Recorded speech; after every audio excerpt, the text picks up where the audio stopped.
So who remembers Tamagotchis? You know, those little handheld digital pets which taught children how to cry way back in the 90s, and are now worth an absolute fortune if you can find an original one in decent nick. Well, developer Oscar Henrique has gone and released a Switch game called Dinogotchi, which takes influence from those Japanese wonder toys and sees you taking care of a variety of dinosaurs which you get the pleasure of feeding, keeping happy and cleaning up after. And just like the predecessor, this game aims to keep things simple and casual. But will it see me overwhelmed with nostalgia and shedding tears of joy or tears of regret? Well, drop a like and subscribe if you enjoy my content and want to see more, and let's find out. So the game opens to a menu featuring some plinky plonky retro music, which I'm pretty positive I've heard in another indie pixel game, and as expected, no storyline in this one, so we're getting straight into the gameplay. Now it's important to note that unfortunately Dinogotchi can only be played in handheld mode, and the control scheme is predominantly touchscreen based, save for one of the minigames. But in my opinion this really isn't a huge issue, as it's not one that you're likely to be really bothered about playing docked, and limiting it to handheld mode kind of captures the feel of the originals.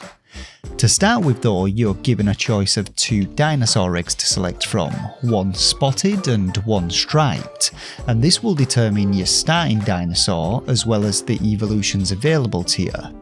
Now the core gameplay loop basically involves you taking care of your little dino friend to ensure it lives a long and prosperous life, and there's really only three things you need to do to achieve this. Firstly, you need to keep its happy meter full, seen on the left hand side of the screen by stroking one of your digits back and forth across the touchscreen to pet it. Next, you need to ensure it doesn't starve to death by feeding it apples, burgers or fish from your supply seen at the bottom of the screen. And finally, you need to clean up its poop every once in a while to ensure it doesn't get sick. Your dino's stats are seen in the top left and include its current health points, energy points and hunger levels, and maintaining all three of these is your one and only goal, as losing all of its health will lead to death and tears, so that's definitely something you want to avoid. Now the game has a map screen where you can visit a couple of different locations, the first of these being the shop where you can buy additional food as well as medicine, which of course costs you a bit of coinage, and the second being one of two minigames which you play to earn said coinage. One of these minigames is a lane defense type game which sees you fighting against a constant stream of grubs and snails, moving your dino up and down the lanes with a thumbstick whilst firing a water pistol to destroy them. And the second minigame is a kind of trivia based one where you have to guess the name of the dinosaur which the on-screen skull belongs to. And each of these minigames cost 1 energy to play and reward different amounts of coinage, with the lane game awarding around 100 coins per 1000 points you earn, and the quiz game offering 50 coins per correct guess. But like everything in the game, these are really simple and could have really done with a little bit more depth to them.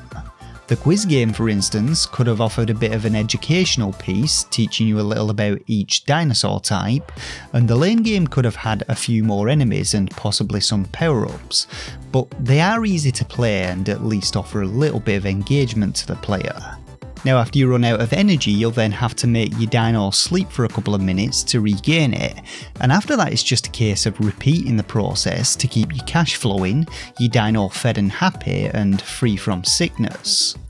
Doing so will eventually see it evolve into a new kind of dinosaur, and I don't know if this is entirely random or based on the food you feed it, but in about 25 minutes worth of gameplay I got through 2 evolutions, though unfortunately I'm no dino buff so really couldn't tell you what they were. There are a total of 16 dinosaurs in the game though, presumably 8 per egg, so a reasonable amount to work through, though unfortunately there isn't any kind of menu to show you which ones you've unlocked or how you actually unlock them. Now I usually do a segment on the visuals and audio of games, but in this case I don't think there's really much point. Both the sounds and graphics are incredibly simple. We get some very basic pixel art, again reminiscent of the original games, and the audio consists of some generic retro music loops as well as a few sound effects, so nothing particularly special. And when it comes to performance and issues, none really to report here. The game runs fine and plays well, and I didn't encounter any kind of bugs to speak of.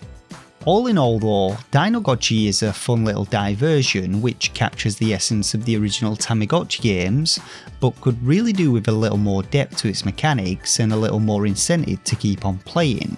And for a rating, I'm going to be giving Dinogotchi 2 out of 5 stars. If you have young kids and want to keep them quiet for a while or just want to relive your youth, then it may be worth grabbing in a sale. But for the gameplay and content on offer, I really wouldn't recommend paying the full ludicrous asking price for it. With that though, that's it for this review of Dinogotchi on the Nintendo Switch. As always, leave your thoughts and opinions down below, drop a like if it helped you out, and consider subscribing for more Switch related goodness, including reviews, live streams, let's plays and all that good stuff.